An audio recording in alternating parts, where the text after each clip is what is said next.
Are you really pursuing the business that God has called you into, or are you just chasing fantasies?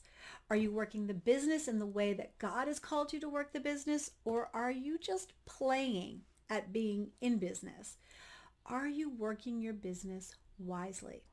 We're going to talk about how you are working the business that God has given you, the one that he's put on your heart, and to see if you are really serious about his calling on your life. We're going to answer these questions. We're going to see where you stand, and I'm going to give you 4 strategies to get you moving if that's what you need. This is DeneenTB, your Christian business growth strategist and clarity coach who wants to see you fulfilling God's calling for you on your business. Join me.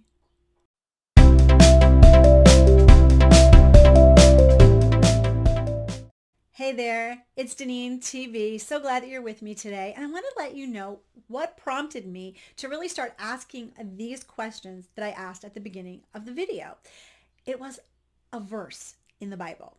Proverbs chapter 12, verse 11. And it says this: a hard worker has plenty of food, but a person who chases fantasies has no sense. Now, this is in the NLT version.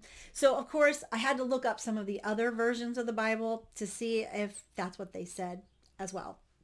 So I looked up the ESV version, English Standard Version, and it says, whoever works his land will have plenty of bread, and he who follows worthless pursuits lacks sense. I even looked up the New King James Version, and here's what it said. It said, he who tills, that means cultivates, works his land, will be satisfied with bread. But he who follows frivolity, meaning vain things, is devoid of understanding. And they use that as the word devoid of heart. But wait. I gotta tell you this. This is not the only place where this is mentioned in Proverbs. There's actually a second verse that repeats it almost word for word. And that is Proverbs 28, verse 19. Again, the NLT version says, a hard worker has plenty of food, but a person who chases fantasy ends up in poverty. The ESV says, whoever works his land will have plenty of bread, but he who follows worthless pursuits will have plenty of poverty. And again, the NKJV says, he who tills his land will have plenty of bread, but he who follows frivolity will have poverty enough. To understand why these verses hit me the way they did, and I had to really take them apart, and I really had to look at the words. So let's do that first, okay? We're going to do that together. I'm going to use the NLT version.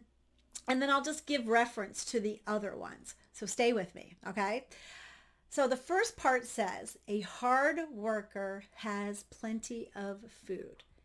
Now, in the other versions, they actually take us back to that agrarian society, and they talk about working the land and having bread.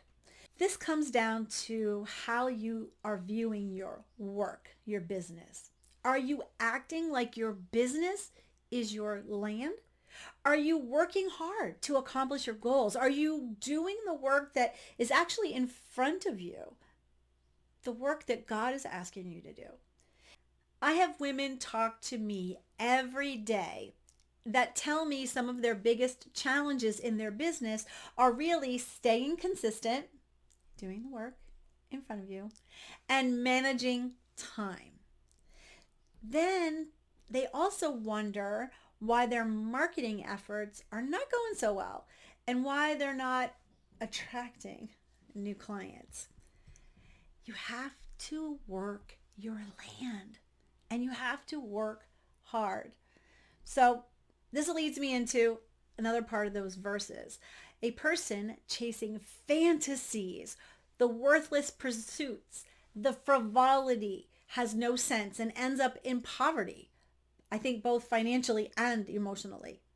Now, since I love words, and if you don't know this about me yet, I am a word nerd. I want to look up these 3 different words that these different translations use. So I looked up the word fantasies. So if you're chasing fantasies, if that's what you're doing, that means dreams and imaginations. If you're chasing worthless pursuits, that's really something that's valueless and insignificant. Ooh. And if you're chasing after things of frivolity, then it's just silliness and foolishness. This is when I'm going to ask you the question. And I really want you to be honest with yourself. Is your business really a hobby for you? Think about it. How are you treating it? I want you to let me know down in the comments what you're thinking about your business and how you are treating it. And of course, if you want to chat with me about what God is really asking you to do when it comes to business, I will put that link down in the description for you so that you can make an appointment with me to have a clarity conversation and we can chat. Okay, so let's go back to, are you treating your business more like a hobby? Because a hobbyist does something for fun, pursues an activity solely for the love of it, can work at doing it whenever it's convenient, and is not really serious about making it more than just a passing interest. Another way to look through this part of the verse is to think, well, if God's called me into business, then he's going to provide all that I need and I won't have to do anything. I'm sorry, but expecting God to do everything is also chasing fantasies as well. Both of these views really lead to disappointment when it comes to working your business. And Proverbs tells us that if we think we can do something with little effort and that something magic will happen, then we're going to be bankrupt, not only in our wallet, but in our soul as well. So, how does God want you to work your business? Well, what does the Bible tell us? I'm going to go back to those same verses. It says to work the land. Do the work that is in front of you. Learn what you need to do and learn how to do it well, because you just don't know what you don't know, right? When I decided to pursue this entrepreneurial life, I was coming out of teaching and I just didn't know what I didn't know. I had to learn it. I needed to learn about the best practices for business, things like marketing and sales and client attraction and the dreaded social media. I needed to know what I brought to the table that was different from everyone else in my industry. My UVP, as they call it, the unique value proposition. I needed to decide, and I actually needed to create my program, what I was offering to people. I needed to craft a practical plan for my long-term success. If your business is your land, then you need to know how to best work it. So let's go back to this agrarian analogy that the Bible uses so much. How do you get a harvest, at least in your business? We're going to talk through 4 things that you need to do, in order to get that harvest. The first one is sowing. Are you taking notes? I hope you're taking notes. Sowing. So that means planning so that you can be consistent in the work. And it includes things like social media strategy, a reach out and nurture type of strategy for building relationships, writing your goals and your action plans so that you actually accomplish them. A plan. That's the sowing part. The second one is plowing. Now, if you've never been on a farm, if you don't know anything about gardening, this may be new to you. I grew up on a farm, so this was very much what I know how to do. So plowing, what does plowing mean? It means investing time in doing the tasks necessary to have the business that you want. So you want to do things like use time blocking strategies. Create boundaries for yourself and your family or whoever's around you. And have one focus and one ideal client and stay in your lane. That's the plowing. The third thing that you need is the caring for the land. You know, that's cultivating the resources, including your own growth. I guess in farming, that would be putting that fertilizer in, right? Putting that extra stuff in, and that includes you. So this means, of course, building relationships for your business. It also means investing in tools, investing in systems to help your business work better, and also nurturing the things that are working for you and actually doing more of that. And the fourth one that we have is pulling weeds. We have to pull the weeds. We have to keep the distractions out as they enter in.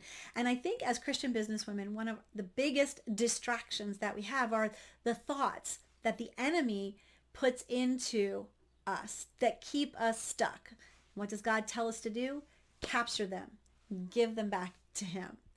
Another thing that I think is distracting that we need to pull out, like pulling the weeds, is that we're always trying to get off the path with a new idea. It's like squirrel, squirrel, squirrel.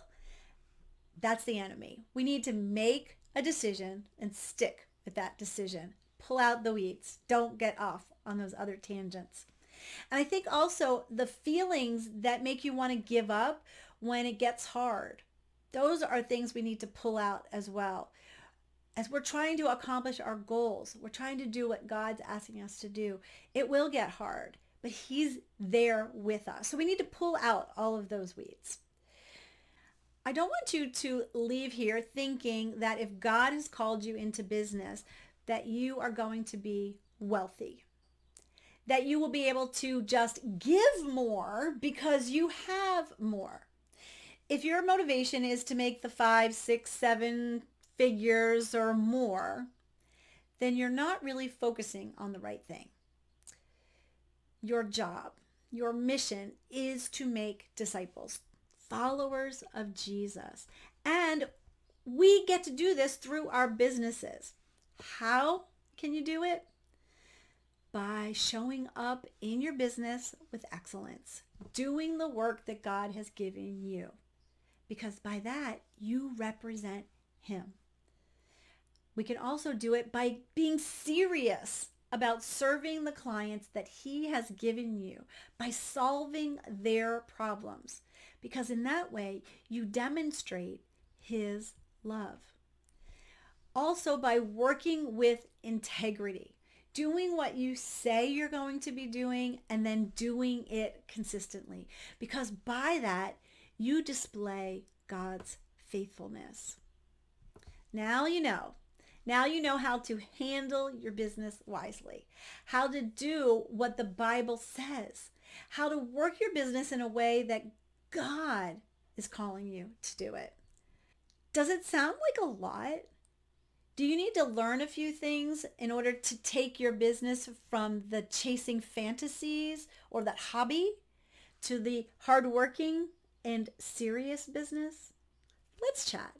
Again, in the description, you're going to find that link for a clarity call. Would love to know more about what God is calling you to do. This is DeneenTB. Make sure to like, comment, subscribe, and share this video. Have a great rest of your day. And as always, be filled to overflowing.